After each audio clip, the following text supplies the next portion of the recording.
Hi guys, মই মা ভাইটি নগাঁও নেহৰুবালি মেলা চাবলৈ ওলাইছোঁ ঘৰৰ পৰা। এই ৰাস্তা দি খোজকাঢ়ি মেইন ৰোডলৈ গৈ আছোঁ অটোত উঠি পেলাই নগাঁও নেহৰুবালি মেলা চাবলৈ।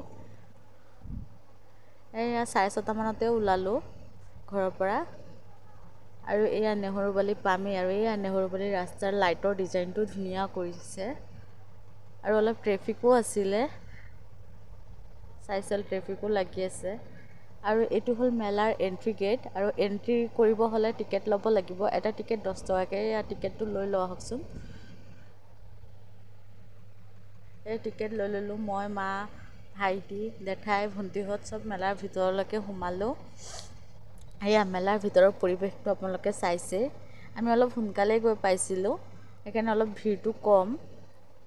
ভাইটিয়ে চাই আছে আৰু ঘূৰি। আৰু এয়া মই, ভণ্টি দুজনী, মা, জেঠাই, ভণ্টি, ভাইটি চব আছে, লগ পালোঁ।